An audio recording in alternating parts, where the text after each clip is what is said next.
Thursday, Week 9 episode, your lineup builder for the Line Sports Talk podcast.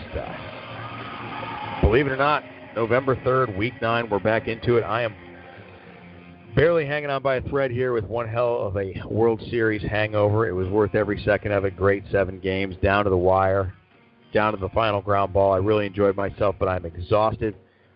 My boy Harbor Mike is coming into the office tonight to put up with me and do our fantasy lineup builder and try to keep me awake for the next hour. So thank you guys for joining us again, the Line Sports Talk podcast.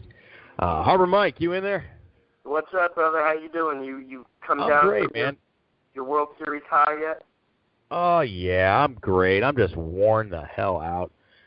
So much fun, such a long season. It's a marathon. And now I'm just beat, and I'm counting the days to spring training when pitchers and catchers arrive. But in the meantime, we got some good stuff to do. We're hitting a good time of the season, Week 9, and we keep doing better with a lot of these inside selections every week. I know last week worked out pretty damn well for me, involving the Derek Carr, Amari Cooper, that I probably did not talk about on this episode, but certainly woke up early Sunday morning and made those selections. And it worked out pretty well. It was a nice little winner. I attended the Bucs game on Sunday, which to me is the Raider game here in Tampa. So that was a good time. It was a great long weekend. And now I'm just ready to put the baseball season to rest and really tackle the NFL from Week 9 on. And it's time to put our heads together, dive right in, and just get this shit rolling here. Without further ado, my man, let's get it underway and start class. Let's do this, my man. Yeah, just do me a favor, stay a little close to your microphone so we can hear you real well. Sure. How's that? Yeah, it's great. There's a good possibility my ears are just fried, my throat's fried from yelling and screaming and jumping in Tanzania. I'm just spent. Between the Raider game on Sunday and everything else this week, I'm spent. And I should have got more beer. But it's okay, man. Let's do it. Week 9. There's good matchups this week where in the last couple weeks I don't think we've seen some of the best matchups, and there's not great ones this week, but there's definitely a couple good ones. No, there's a few easy choices and then a few, keep your fingers crossed, but they're priced accordingly, so I like it. My first choice, and he's the big shot, and we all expect it from him, but his matchup and how he's playing, Aaron Rodgers is getting in a groove, and I would have no problem starting him and quite a few lineups if you're doing that. So. Yeah, he was the immediate. He's on top. I'm looking directly at a FanDuel lineup here for Sunday. And again, for all those out there, we do not talk about the Thursday night games. In any case, we would all automatically suggest you don't play anybody on Thursday night anyway. Just eliminate that from your player pool. Pick the Sundays, the short ones, the 1 o'clock to 4, 1 o'clock and no late games at 4 o'clock, 4 o'clock, no early games, whatever. But for the sake of the discussion, we're going to do one lineup like we always do of the 1 to 8:30 on Sunday, so an all-day Sunday game. And, yeah, I'm looking right at Aaron Rodgers here right now at 9,100 on FanDuel, the highest priced quarterback on the board, but that matchup's just juicy. It is the way that they don't have a running back right now, so you don't have to worry about the offense deviating to the ground game like you've seen in the last few weeks where great matchups on paper turned into nothing because David Johnson, if we started Carson Palmer 2-3 weeks ago, David Johnson stole all of his work, but he sure did. 300 yards, but you don't get anything for 300 yards in daily fantasy. So we could be sure that we're going to have another 20-plus, 25, maybe even 30-plus game from them because they're fifth most points allowed to the quarterback position, Indianapolis. And like I said, because if Ty Montgomery starts, he's going to be catching more passes by twice than he is rushing attempts. So do you have any injury report on Ty Montgomery? No, I think they haven't updated the Green Bay yet because I'm still looking to see where Cobb's at because that would affect, obviously, different wide receiver choices. But I think he's still, he's dealing with the sickle cell injury. Disease. Circulation in the leg or something, lack of oxygen, whatever. And could be a problem. Yeah, he's hurting, so he might miss again. But again, if he doesn't, I'm not worried. If he does miss, better for us. No, it is. Eliminate the target.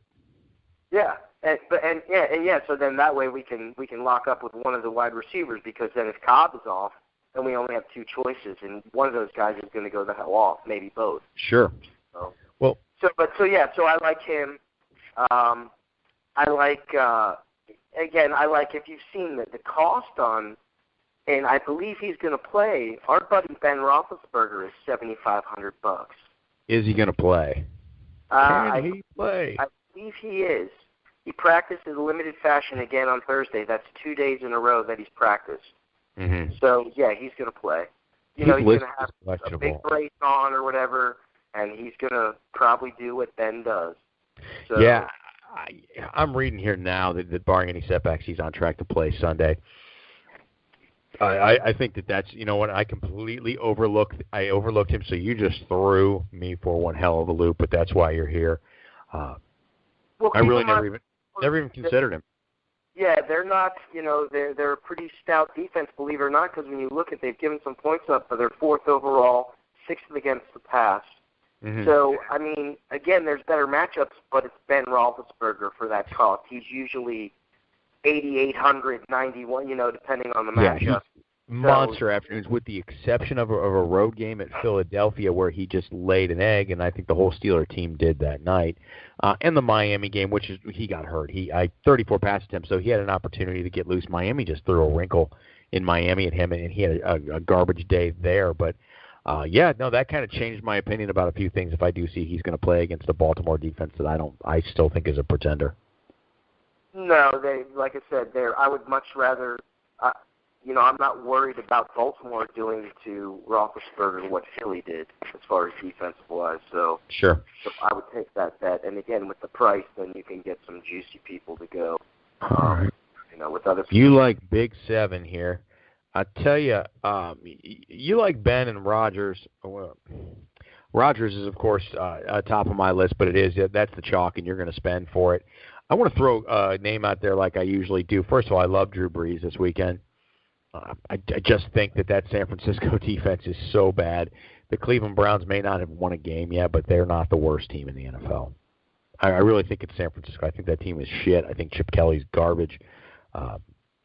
Breeze is considered chalk this week, but it's at 8,600. There's a little bit of value in there.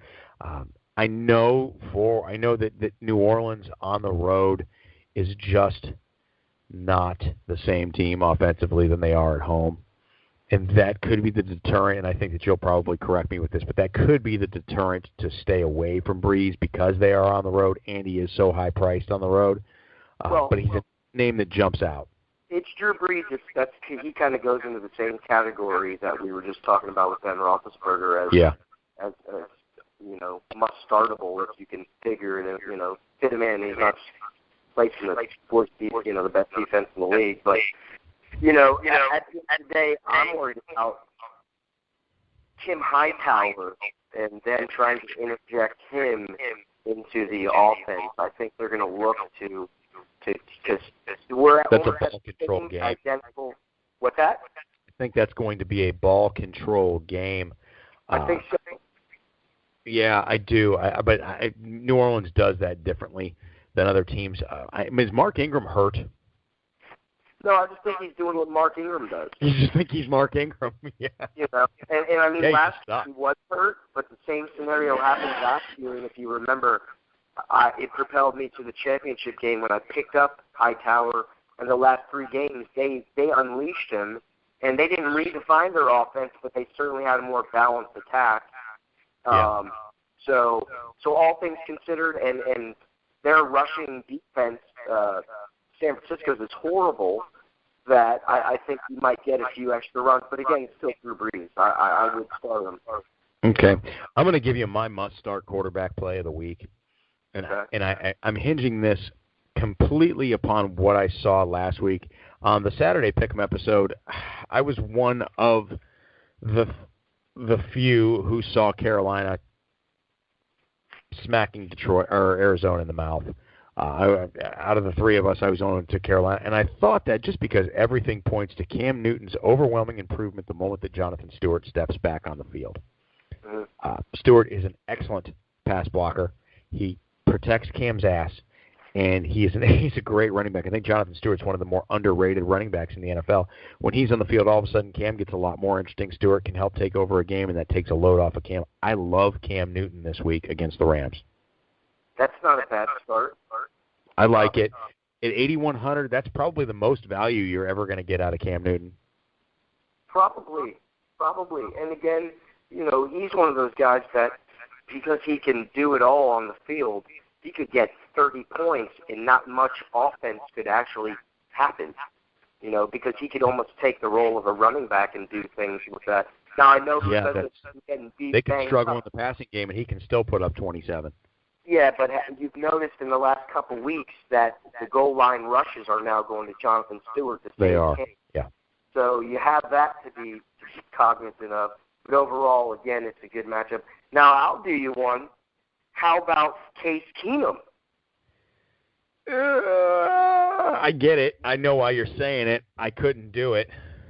I think it's going to be garbage, first of all. It's going to be a shit game, and nobody's going to watch it. You look at what the guy did in Detroit. He got 30 points, 320 yards, and 3 touchdowns. Sure. Now, this could be one of those, since it's at Los Angeles, if I'm not mistaken. It is. It is on the road, and that's, and pardon me for half. I don't ever want to say that I half-ass my research because I don't, but I've had a long damn week sports-wise, and the Cam Newton stuff, we're really breaking this down on the air live. So the Cam Newton side, just on the road, I hate starting road quarterbacks. I hate it. I prefer guys at home. Cam Newton, you know what? I always like the player, especially Cam Newton, whenever there's any controversy, and now he's going with that I've been hit controversy. He's a stud. He's a real stud, and I actually like him as a human being. He does a lot of good. Yeah, you too. You know what I mean? He's not this prima donna dickhead. So I think he's got the type of character that he's gonna make something happen this week. Now, like I said, I'm pulling Keenum out because the cost at $6,300, and then because of the dynamic playing that team, I think they're not going to be able to stop him, and so then that means the chase is on to catch up. And and like I said, I wouldn't want to start any of their wide receivers per se because you wouldn't know which one to start. But now, I think is that ever an ultimate, it's almost like backing out a math problem to check your work, but when you get a quarterback involved in it and you start to look around and you look at his receivers and go, boy, I don't like any of his receivers. For me, when that happens, it's exactly like backing out a math problem and checking your work. When I find receivers that I wouldn't start, but yet I realize I've started their quarterback, I have to question my motives. I don't go that far because if you look, he's had some production. I mean, like I said, I'm not hitching my wagon to him, and this is my favorite. Like I said, if I'm doing 5 picks, I'm doing 2 Aaron Rodgers, 2 Ben Roethlisbergers, and 1 Case Keenum per Okay. You know what I mean? Gotcha. I'm not honing in on him. I'm just going to take a shot because he's so damn cheap. And then, I was focusing more on my must play as Cam Newton, and I'm starting to really back off that selection right now. And we're spending a lot of time on quarterbacks, so we do have to mosey on forward with said wagons. But I want your must play quarterback for the week. Who's your 5-star play at quarterback? Quarterback, it's Aaron Rodgers. Yeah, high chalk, but I get it. I've seen the Dak Prescott thought thrown around here. I've seen the Marcus Mariota thrown around. I know Dak's got a great matchup against Cleveland, but I